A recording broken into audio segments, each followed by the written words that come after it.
Hello learners, welcome back to your very own channel fin maths. आप देख रहे हैं फिन मैथ्स की सीरीज़ हर मैथमेटिक्स का एक और बहुत ही मज़ेदार और नॉलेजफुल सेशन। आज हम बात करने वाले हैं ग्रीन्स थ्योरम के ऊपर। तो आइए देखते हैं इसका स्टेटमेंट। सबसे पहले इसका स्टेटमेंट जो हमें बताता है वो ये है कि हमारा जो सवाल दिया होगा बेसिकली ये भी स्टोक्स थ्योरम की तरह वर्क करती है, ये भी लाइन इंटीग्रल को सरफेस इंटीग्रल में ही कन्वर्ट करती है, बट यहाँ पर थोड़ा सा डिफरेंस है। वो क्या है अभी बताता हूँ उनको।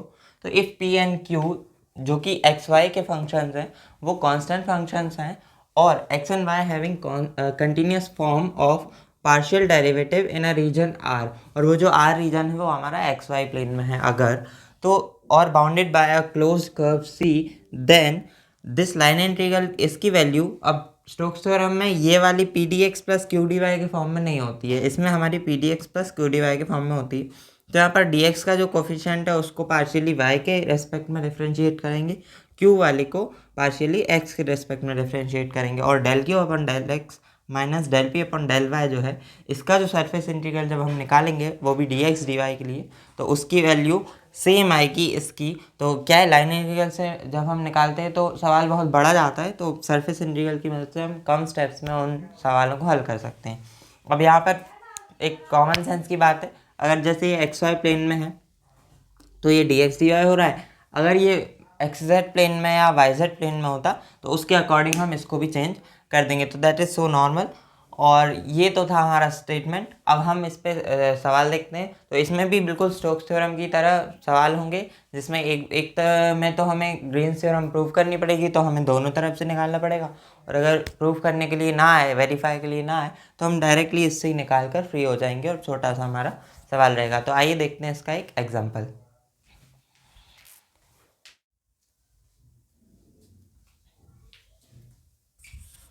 जैसे कि ये हमारे पास एक एग्जांपल है और इसमें हमको वेरीफाई करने के लिए बताया गया है। अब यहाँ पर हमारे आई जो है हमारा, इसमें ये पी है आपका और ये आपका क्यू है। तो पी की वैल्यू है एक्स प्लस टू वाई और क्यू की वैल्यू है वाई प्लस थ्री एक्स, और यहाँ पर बताया गया है कि सी जो है वो आपका x square plus y square equal one है। साफ दिख रहा है ये जो सी है ये एक आपका सर्कल का इक्वेशन है, तो इसकी वजह से हमारा जो सी जो जिससे बाउंडेड है सवाल, वो हमारा एक सर्कल है। अब जब भी हम सर्कल के लिए सॉल्व करते हैं लाइन इंटीग्रल को, तो हम x इक्वल कॉस थीटा लेते हैं, y इक्वल साइन थीटा लेते हैं, ये हम कंपोनेंट लेके चलते हैं। इस पूरी इक्वेशन में हमने x की जगह कॉस थीटा और y की जगह जब साइन थीटा रखा तो ये कुछ इस तरीके से बन गई। प्लस यहाँ से हमको ये जो हमारा x है इसको करेंगे तो ये dx की जो वैल्यू आएगी हमारी वो आएगी यहाँ पर, ये देखिए ये आपका dx है, कॉस थीटा है, कॉस थीटा का जब हम डिफ्रेंशिएट करते हैं इसको तो माइनस साइन आता है, तो माइनस साइन थीटा और थीटा का डी थीटा, तो ये dx की जो वैल्यू आई ये आई minus sine theta d theta. यहाँ पर हमने dx की ये वैल्यू को यहाँ पर सेम सब्स्टिट्यूट कर दिया है। सेम हमने y के लिए भी निकाली, तो y के लिए कॉस थीटा डी थीटा आई, तो ये हमने यहाँ से निकाल ली है। जब ये इक्वेशन हमारी इस फॉर्म में आ गई है, ये वाले फॉर्म में आ गई है, और यहाँ पर हमने लिमिट भी लगा दी है 0 से 2 पाई। 0 से 2 पाई क्यों लगाई है लिमिट? क्योंकि जब हम ये पूरे सर्कल की बात करते हैं ऐसे, तो यहाँ से हम चालू करते हैं और यहाँ से हम ये लाइन इंटीग्रल चालू कर रहे हैं, और ये जब पूरा यहाँ पे जाता है तो ये 2 पाई होता है। तो ये जो 2 पाई, ये पूरे जो 360 डिग्री वाला एंगल है, ये इसको हम 2 पाई बोलते हैं रेडियन वाले मेथड में। तो ये हमने 0 से 2 पाई ये हमारी लिमिट लगा दी। अभी हम क्या करते हैं, देखिए इस सर्कल के जो चारों चतुर्थांश हैं, यानी कि ये वाले जो हिस्से हैं चारों, ये जो पिज़्ज़ास के शेप में है, ये चारों बराबर हैं, एकदम बराबर हैं। तो हम क्या करते हैं, इतने पूरे का करने की बजाय हम सिर्फ पहले चतुर्थांश का, पहले क्वाड्रेटिक का निकाल लेते हैं। तो हम क्या करते हैं कि इसमें हमने 0 से 2 पाई की बजाय हमने यहाँ पर जब हम पहुँचे तो ये देखिए 90 डिग्री तक ही पहुँचे इस वाले पहले उसमें। तो ये 90 डिग्री जो है इसको हम रेडियन में पाई/2 बोलते हैं, तो 0 से पाई/2 कर लिया, और ऐसे 4 है इसलिए हमने ये बाहर 4 का मल्टीप्लाई कर दिया। ये बहुत ही आसान सा अब हमारा इंटीग्रेशन बचा। इसको जब हम सॉल्व करते तो हमारी वैल्यू आती है पाई/4, 4 से 4 हमने कैंसिल कर दिया, हमारा आंसर जो आया ये आया पाई। अभी ये जो है हमारी इतने समझने की बात थी और ये सब कुछ हुआ इतना सारा। अब ग्रीन्स थ्योरम की मदद से हम इसको बहुत ईजिली करते हैं। आइए दिखाता हूँ ग्रीन्स थ्योरम की मदद से कैसे करना है। ये इसी सवाल को हम ग्रीन्स थ्योरम की मदद से कर रहे हैं। इस इक्वेशन को P d x plus Q d y से जब हम कंपेयर करेंगे तो हमें पी की ये वाली वैल्यू मिलेगी, ये पूरा जो ब्रैकेट है ये हमारा पी है और ये वाला जो है ये क्यू है। तो अगर हम del P by del y, अब देखिए पी के साथ जो हमारा कोफिशिएंट है वो एक्स का है, इसलिए बिल्कुल उसका उल्टा वाई, और जिसमें वाई है उसमें एक्स के रेस्पेक्ट में हम करेंगे। तो यहाँ से हमारी इस पूरे की वैल्यू एक्स के रिस्पेक्ट में पार्शियल डिफरेंशिएट करने पर 3 आई, इसमें 2 आई। अब इन दोनों को हमने ये वाला जो सॉल्यूशन होता था जो हमने अभी सबसे पहले जो उसका स्टेटमेंट देखा वहाँ पर नीचे साफ लिखा हुआ था कि ये हमारी वैल्यू इस थ्योरम की मदद से हम निकाल लेते हैं। तो अगर ये वैल्यू हमने निकाल ली है तो इसमें हम सेम जब ये रखेंगे तो 3 - 2 दैट इज़ 1। अब नाउ अगर ये 1 हो गया तो ये बचा सिर्फ ये रीजन आर और ये डी एक्स डी वाई, और ये सीधा सा होता है आपका एरिया का फॉर्मूला। और एरिया किस चीज़ का है? ये आर जो रीजन है, और रीजन क्या है? रीजन एक सर्कल है, वो भी यूनिट रेडियस का। तो सर्कल का जो एरिया होता है वो होता है आपका पाई आर स्क्वायर, जिसमें आर जो रेडियस है उसकी वैल्यू आपको दी हुई है यहाँ पर 1, और 1 का स्क्वायर करेंगे तो इसकी वैल्यू जो आएगी हमारी पाई आएगी। तो इस तरीके से हमारा लाइन इंटीग्रल से भी पाई आता है और ग्रीन्स थ्योरम की मदद से भी पाई आता है। अब इस पर एक और एग्जाम्पल देखते हैं। अब जैसे ये भी एक सवाल है, तो हमारे पास ये वाली जो इक्वेशन दी हुई है x y plus y square d x plus x square d y, और जो सी है वो हमारे दो कर्व्स हैं, वाई इक्वल एक्स है और वाई इक्वल एक्स स्क्वायर है। इन दोनों से घिरा हुआ जो क्षेत्र है इसके लिए हमें इसमें लाइन इंटीग्रल की वैल्यू निकालनी है, और ग्रीन्स थ्योरम से भी हम इसको आसानी से कर सकते हैं। इसमें भी हम वेरीफाई ही करेंगे। तो देखिए सबसे पहले मैं आपको बता दूँ, वाई इक्वल एक्स वाला जो कर्व होता है वो बिल्कुल ऐसा जाता है, ठीक है। वाई ये वाली जो है आपकी एक्स एक्सेस है, ये आपकी वाई एक्सेस है, तो ये एकदम 45 डिग्री का एंगल बनाते हुए जाता है, एकदम दोनों तरफ से बराबर होता है, यहाँ से भी 45, यहाँ से भी 45। और ये जो वाई इक्वल एक्स स्क्वायर है तो ये वाई के अनुदेश एकदम इक्वल रहता है दोनों तरफ, ठीक है। मूल बिंदु जो है, जो आपका ओरिजिन है, वहाँ से ऐसा जाता है दोनों तरफ, क्योंकि एक्स की आप माइनस में या प्लस में कोई भी वैल्यू रखें उनके लिए वाई की वैल्यू आपकी सेम ही आएगी। -2 रखेंगे तो भी वाई 4 ही आएगा, 2 रखेंगे तो भी वाई 4 ही आएगा, +2 रखेंगे तो भी वाई 4 ही आएगा। इसलिए ये वाला जो कर्व होता है ऐसा ही है। तो इस टाइप से अगर हम बनाएंगे तो इसको, तो हमारे पास एक तो ये आएगा, और इसको थोड़ा सा हम सीधा करेंगे, एक ही कुछ इस तरीके से आएगा और एक ही कुछ इस तरीके से आएगा। अब ये थोड़ा सा रफ हो गया है, बट इसको और अच्छे से आप बना सकते हैं कॉपी में। तो ये है, और यहाँ पर हमको बताया जा रहा है कि ये वाला जो पॉइंट है ये भी क्वेश्चन में गिवन है कि ये 1 1 है और ये जो है 0 0 है, ठीक है। तो 0 से x भी 0 से 1 जा रहा है, y भी 0 से 1 जा रहा है। जब भी हम लाइन इंटीग्रल के लिए करते हैं तो देखिए सबसे पहले तो हम यहाँ पर साइड में लिख लेते हैं ताकि बाद में ध्यान रहे। ये y इक्वल एक्स स्क्वायर, ये y इक्वल एक्स है, और ये जो है हमें निकालना है, ये आपका x एक्सिस है, ये आपका y एक्सिस है। जब भी हम लाइन इंटीग्रल के लिए निकालते हैं तो पहले हम एक लाइन के अकॉर्डिंग चलते हैं। तो ये हम यहाँ से गए, मान लीजिए ओरिजिन से यहाँ गए, इस लाइन के साथ चलते चलते यहाँ हम इस पॉइंट पे पहुँचे, वहाँ से अब हमें ओरिजिन पे वापस आना है, तो हमारा जो पाथ होगा वो ऐसा होगा। तो उसमें हम जो लिमिट रखेंगे वो 1 से 0 रखेंगे, ना कि 0 से 1, और यहाँ से जो रखेंगे वो तो सही रहेगी। तो यहाँ से करना है। अभी लाइन इंटीग्रल से करेंगे तो y इक्वल एक्स स्क्वायर के अकॉर्डिंग करते हैं। सबसे पहले तो y इक्वल एक्स स्क्वायर के लिए करेंगे। तो देखिए y इक्वल एक्स स्क्वायर से हमें dy की वैल्यू क्या मिली? 2x dx। dy की वैल्यू हमें मिली 2x dx। अब 2x dx से वैल्यू मिल गई तो y इक्वल इस सवाल में पूरे में एक्स स्क्वायर और dy की जगह पर 2x dx हमें रख देना है। अगर ये चीज़ें थोड़ी समझ में नहीं आती तो आप मेरी पहले गॉस थ्योरम की और स्टोक्स थ्योरम की जो वीडियो डाली वो भी देख सकते हैं, तो हो सकता है उससे आपको थोड़ा सा समझ में आ जाए। अब हम इसको जब कन्वर्ट करेंगे तो देखिए हम पूरे सवाल को x में कन्वर्ट कर रहे हैं, और x जो है 0 से 1 जा रहा है, तो लिमिट हमारी 0 से 1 हो जाएगी। और केवल इस सवाल में दोनों की लिमिट सेम है, तो अगर y के लिए करते तो भी सेम ही रहती, ठीक है। लेकिन हर सवाल में आपकी अलग भी हो सकती है। इसमें जब हम करेंगे तो ये आपका x है, y की जगह रखना है एक्स स्क्वायर, तो रखा तो क्यूब हो गया एक पहले सा, और स्क्वायर यहाँ पर रखेंगे तो ये x पावर 4 हो जाएगा, और ये आपका dx, और यहाँ पर ये जो एक्स स्क्वायर है और यहाँ पर हम रखेंगे 2x dx, तो ये 2 यहाँ पे आ जाएगा और ये हो जाएगा आपका क्यूब, और ये आपका हो गया dx। ये आपका क्यूब है, ये और ये आप ऐड कर देंगे, तो जो हमारी फाइनल वैल्यू आएगी वो आएगी 3x³ प्लस x पावर 4। इसको करना है। तो जब आप इसको करेंगे तो देखिए x पावर 3+1/3+1 यानी कि x पावर 4/4 आएगा।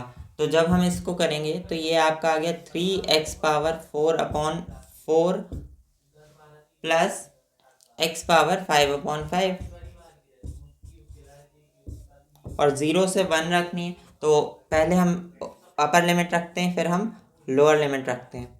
अच्छा, एक बात और है यहाँ पर, क्योंकि लिमिट आपको बहुत ही आसान है सवाल में, बट मैं पहले ही बता दूँ, जिस भी चीज़ की हम लिमिट लेते हैं तो देखिए ऊपर वाला जो कर्व है वो हमको देता है अपर लिमिट। जैसे ये जो 1 रखी है तो ये ऊपर वाला कर्व हमें 1 लिमिट देता है और नीचे वाला जो कर्व है हमें लोअर लिमिट देता है।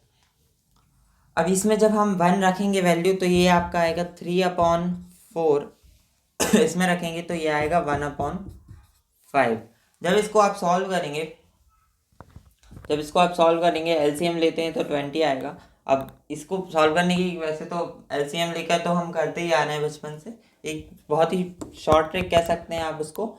जैसे ये आपका 3/4 प्लस 1/5 लिखा है, तो यहाँ पे इसका मल्टीप्लाई निकाल लीजिए, दैट इज 15। इसका निकाल लीजिए, दैट इज 4। बीच में साइन जो है प्लस सेम रहेगा, इन दोनों का मल्टीप्लाई कर दीजिए तो 15 और 4 होगा आपके 19/20। इस तरीके से आप बहुत आसानी से निकाल सकते हैं। तो ये एक शॉर्ट ट्रिक करके आप इसे समझ सकते हैं।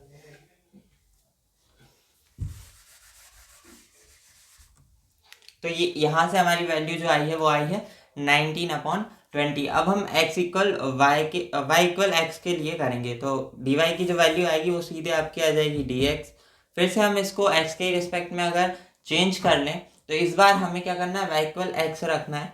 तो देखिए y की वैल्यू जब x रखेंगे तो यहाँ पर x² हो जाएगा, यहाँ पर x रखेंगे तो ये x² हो जाएगा, ये भी सेम।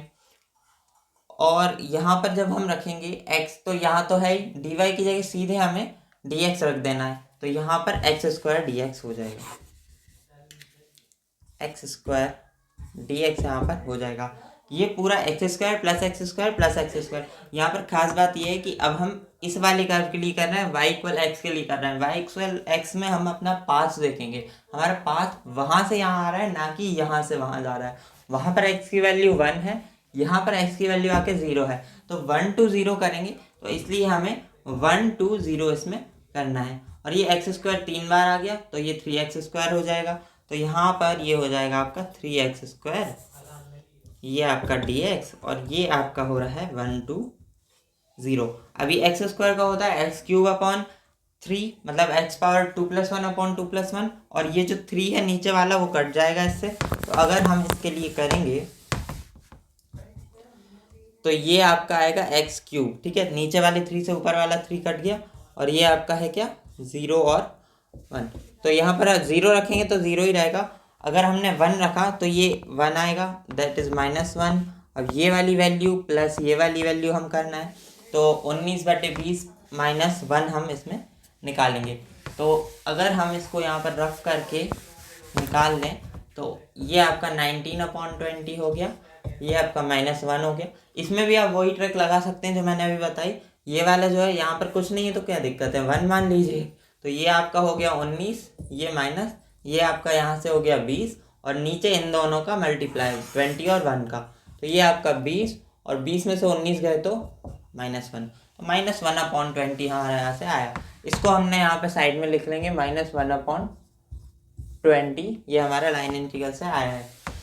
अब हम क्या करेंगे, सरफेस इंटीग्रल से इसकी सेम इसी चीज़ की वैल्यू हम निकालेंगे।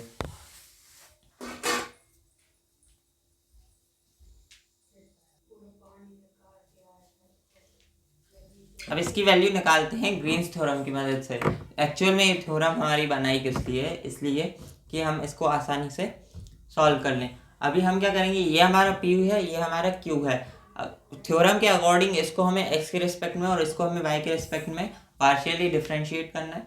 इसको जब हम करेंगे तो देखिए यहाँ से y चला जाएगा, ये बचेगा सिर्फ x, और इसको सीधे हम फॉर्म में लिखते हैं अगर सवाल के, तो ये आपका लगाया आपने डबल इंटीग्रेशन, और ये है आपका p पीछे आता है, q पहले आता है, तो इसको हमें क्या करना है x के रिस्पेक्ट में, तो ये आ गया आपका क्या 2x। ये x के रिस्पेक्ट में हुआ, माइनस लगाया, ये y के रिस्पेक्ट में जब हम इसे करेंगे तो ये आपका आ गया x, और यहाँ से जब इसको करेंगे y के रिस्पेक्ट में तो ये आ गया आपका 2y, और ये आपका है dx dy। यहाँ से इसकी जो वैल्यू आई ये आई हमारी x माइनस 2y, और ये आपका है dx dy। इसको हम थोड़ा छोटा कर देंगे। अभी हमें यहाँ पर लिमिट्स भी रखनी पड़ेंगी, क्योंकि हमेशा ये r से काम तो चलेगा नहीं, हमको लाना है एक कांस्टेंट में आंसर। तो जो लिमिट रखेंगे वो कैसे रखेंगे, तो देखिए बहुत ही सिंपल है, मैं आपको समझाऊंगा। सबसे पहले हम क्या करेंगे, x की लिमिट रखेंगे। तो x की हमें इसमें से एक लिमिट रखनी रहती है कांस्टेंट, और एक रखनी रहती है एक वेरिएबल में, क्योंकि लास्ट में जिससे भी हम करेंगे। तो जैसे मान के चलिए अगर हमने y के लिए करा पहले, तो हम y की लिमिट कांस्टेंट नहीं रख सकते हैं, x की लिमिट हम कांस्टेंट यहाँ पर रखेंगे। तो x की लिमिट साफ है 0 से 1 जा रही है, तो x की लिमिट हमने रख दी 0 से 1। जो भी आप कांस्टेंट लिमिट रखेंगे वो सबसे बाहर वाले इंटीग्रल में हमें रखनी है। अब हम क्या बताया था मैंने अभी थोड़ी देर पहले ही मैंने बोला कि अपर वाला जो कर्व होता है, ऊपर वाला कर्व हमें अपर लिमिट देता है, नीचे वाला कर्व हमें लोअर लिमिट देता है। ऊपर y इक्वल क्या है, x है, तो इसलिए उसकी अपर लिमिट हो गई x। नीचे y इक्वल क्या है, x स्क्वायर, तो उसकी लोअर लिमिट हो गई x स्क्वायर। नीचे वाला लोअर लिमिट देगा, ऊपर वाला अपर लिमिट देगा। सिंपल है। इसके लिए जब हम करेंगे तो यहाँ पर 1 2 0 ये हमने रखा।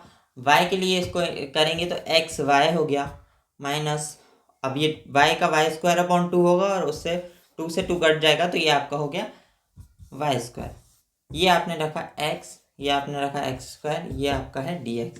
इसकी फटाफट से अगर हम वैल्यू निकाल लेंगे तो देखिए x रखेंगे तो ये क्या आएगा, एक्स स्क्वायर माइनस x रखेंगे तो फिर से क्या आएगा, x square plus minus x square cut गए, फिर माइनस लगाएंगे, एक्स स्क्वायर रखेंगे तो क्या आएगा, एक्स क्यूब आएगा, फिर ये माइनस माइनस प्लस हो जाएगा, और एक्स स्क्वायर रखेंगे तो एक्स पावर क्या आएगा, 4 आएगा। तो x power 4 minus x cube इसमें अपना आंसर आ रहा है।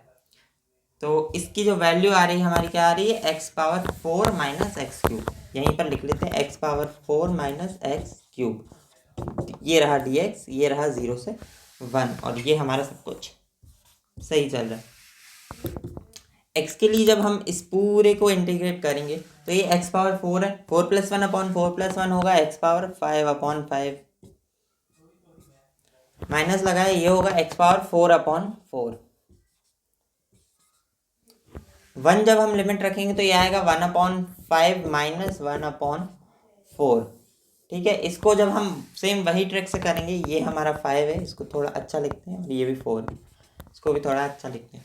तो ये जब हम करेंगे तो ये आपका रहा 4, ये आपका रहा 5, और ये रहा 20। तो ये आपका आया 20, ऊपर है 4 माइनस 5, तो ये आ गया आपका माइनस का 1/20 माइनस 1/20। ये हमने निकाला है ग्रीन्स थ्योरम की मदद से। लाइन इंटीग्रल से भी हमारा जो आंसर आया था -1/20 ही आया था। तो इस तरीके से ग्रीन्स थ्योरम वाला जो कॉन्सेप्ट है वो आप, मुझे उम्मीद है कि आपको समझ में आ गया होगा कि कैसे हमें करना है। ये दोनों सवाल मैंने वेरिफिकेशन वाले ले लिए हैं। अगर वेरीफाई के लिए नहीं आता है तो आपको सिर्फ यही वाला करना है, वो इससे जो पहले हमने लाइन इंटीग्रल के लिए किया है वो हमें नहीं करना है। तो आई होप कि आपको मेरे वीडियोस हेल्पफुल लग रहे हैं। अगर लग रहे हैं तो आप मुझे कमेंट्स में बता सकते हैं। इस वीडियो को लाइक कर सकते हैं और शेयर कर सकते हैं। अगर आप इसको लाइक करेंगे तो यूट्यूब के एल्गोरिदम से पुश होकर और भी लोगों तक जाएगी और आपके जैसे लोगों का भला होगा। मैं भी यही चाहता हूँ और मेरा भी भला होगा। तो आप इस वीडियो को लाइक कीजिए, अपने दोस्तों में शेयर कीजिए। ऑल्सो मैंने पेपर 2 की एक ऑलरेडी अलग से प्लेलिस्ट बनाई है। ये जो NEP 2022 के अकॉर्डिंग माइनर और ओपन इलेक्टिव वाले जो स्टूडेंट्स हैं उनके लिए स्पेशली पेपर 2 की एक अलग से प्लेलिस्ट है, तो आप उसको भी देख सकते हैं अगर आप माइनर या इलेक्टिव के स्टूडेंट्स हैं। और मेजर वाले तो हायर मैथमेटिक्स की पूरी प्लेलिस्ट ही देख सकते हैं। पूरा ये वही सिलेबस चल रहा है। तो ये था ग्रीन्स थ्योरम का कॉन्सेप्ट। अभी हमने ये तीनों थ्योरम्स खत्म कर लिए हैं। अब हम अभी मैं फोकस कर रहा हूँ कि पेपर 2 का ज़्यादा से ज़्यादा डालूँ ताकि ज़्यादा से ज़्यादा ऑडियंस को मेरे वीडियोस हेल्पफुल लगें। तो जय हिंद, जय भारत। मुझे आपने यहाँ तक देखा उसके लिए आपका बहुत बहुत शुक्रिया। जय हिंद।